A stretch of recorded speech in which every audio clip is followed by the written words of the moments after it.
Hey guys, George here and welcome back to my channel. Today we're going to be looking at Universal Audio's Dream 65 pedal. Is it time to ditch the real amps? Let's find out.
I've been super excited for this pedal. Santa really came through this year.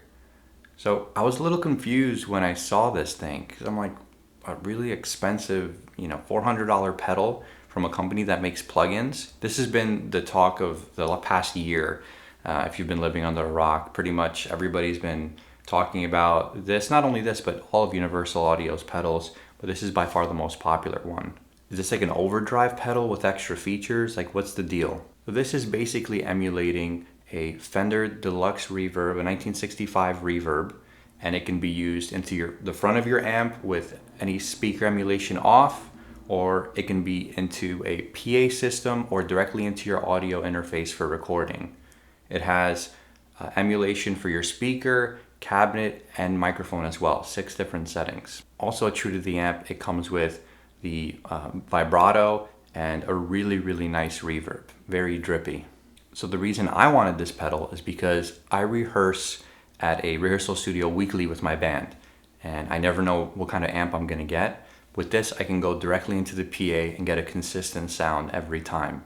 I can also record at home with no noise by just plugging right into my audio interface, and I don't have to fuss with miking an amp or anything like that. So to me, this appealed. And if that sounds like it's something that you'd want and you're looking for a deluxe reverb sound, this thing's the best on the market. I want to go through the control layout with you, and this is actually something that appealed to me a lot.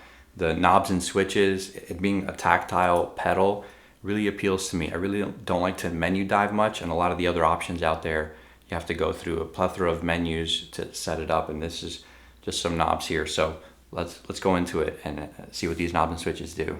So starting at the top, you have your volume, reverb, and output. So volume is just like your traditional deluxe reverb volume. So although it is a volume, it's also like a gain knob as well. So as you turn it up, the amp will start to break up more. And if you want it clean and sparkly and more headroom, like we sometimes associate with this type of amp, you want to leave that low.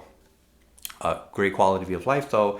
On the real amp, as you turn it up, it starts to break up and you kind of have a volume ceiling. This has an output knob, so you can turn it up and keep the volume low, so you get that clean spanky sound at a higher volume. The reverb, like I mentioned before, it's great. It's the best like spring reverb emulation I've ever heard. Very real, very deep, so really nice. So the bottom 3 knobs are the bass, treble, and then the boost knob.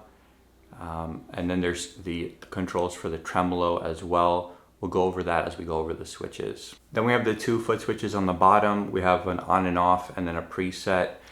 Now, what's really cool about this is when you go into the app, you can actually set up what you want these to do. So you can have it always on and then just use this to switch to different channels, and then have this as for a different parameter, like your reverb on and off, like your boost on and off, your tremolo on and off. So you can set it really however you want it, so it's really nice. And I will say the app doesn't work great. Luckily there's a USB thing to connect it here, so you can manually connect it in.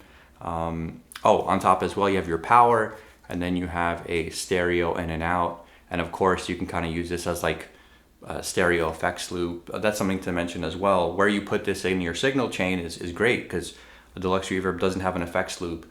So if you wanted to put any modulation after, that would be tough. Here, you could put your delays and things after, and you can crank this up and you won't get any distortion in your delays, which is really nice. Okay, so let's hear this with my tele plugged in. This is going to be on the most stock setting, so Oxford speaker.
Now let's take a look at the switches here. Let's start with the speaker switch. So when you first get the pedal, you have 3 speakers, and as you connect it to the app and do a small update, you download 3 more into here. I want to tell you a little bit about them so you can understand them a little better, as well as when I showcase them, you'll have something to reference them to.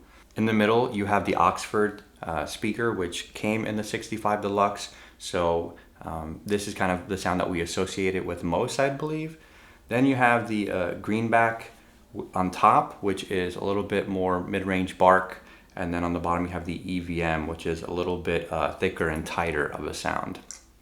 Now when you switch it over again, the lights will turn green. That'll tell you you're on the second set of speakers. So this second set of speakers not only changes the speaker, but also the cabinet that you're in.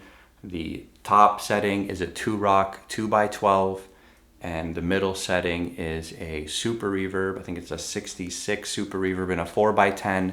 And then the bottom setting is a 68 twin reverb in a 212 cabinet. And again, these are all wildly different. I find that the 2-rock is a bit darker, warmer. The super reverb is really bright and brilliant, but also a bit like contained sounding. That 410 really keeps it together. And then the twin reverb in the 212, that one is very bright, sounds great clean, but really fizzes out as you start turning up the gain. You've heard some sounds in the telly with the stock speaker, with the volume low for higher headroom, and then also turned up and then with a little bit of boost on the lead mode. But that doesn't tell the whole story. What I want to do is just make a simple loop and then go through every cabinet and speaker combination, turning up the volume, turning up the boost, so you can get an idea of the range of sounds that you can get. Now some will sound good with certain setups, with certain guitars, maybe some will have a little too much high end or whatever it might be, but it just shows the flexibility of this pedal, where you can get basically that deluxe sound in different versions with different cabinets that might suit your needs better for different situations. It was something that excited me the most once I found out, oh, well, I can get a lot of different sounds out of this actually. So yeah, let's do that. I'll just record a simple loop and then we'll go through some of the settings. I'll have the pedal on screen so you can see exactly where the settings are.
So the last two switches allow you to adjust the tremolo with the alternate button, and then putting it in the down position allows you to save a preset. So you can have whatever's live here on the pedal, and then you can have one preset as well. And then the last knob over here is the boost, and that's also very important. So there's three settings on the boost here. You have the stock, which is essentially a clean boost. Lead is supposed to be more of like a 80s thickened up boost, and it also removes the bright cap. And then the D-Tex is more like Tube Screamer-ish, a little bit more compressed, bigger mid-range boost as well. So really useful stuff, and you can combine any of those with any of the speaker cabinets at any time. Super cool. I am beyond impressed by this amp, the quality of it, the sounds, how practical it is. It doesn't have a headphone jack on top. I think this is the only bummer. You do have to plug it into an audio interface. That's kind of the only thing I'd poo-poo about it. Other than that, I think it's amazing. Now, am I ready to ditch my amps? No, I think this is a different tool. I think an amp in the room is amazing, and it's hard to ever get close to that without having an amp in the room. So my amps are here to stay, but this is a really great addition to my pedals. In this video, I just wanted to go through this pedal and the features that are here by itself. There's a separate video coming for how this takes pedals, comparing this to a real amp. And I don't want this video to be a half hour or longer because there's so much to cover. But yeah, those things need their own video to really do them justice. But I hope you enjoyed this one. Thanks so much for watching. If you enjoyed it, go down, like, subscribe, helps the channel out a lot. I'm gonna be putting out a lot more guitar and maybe dream related content in the future. So till next time, see ya.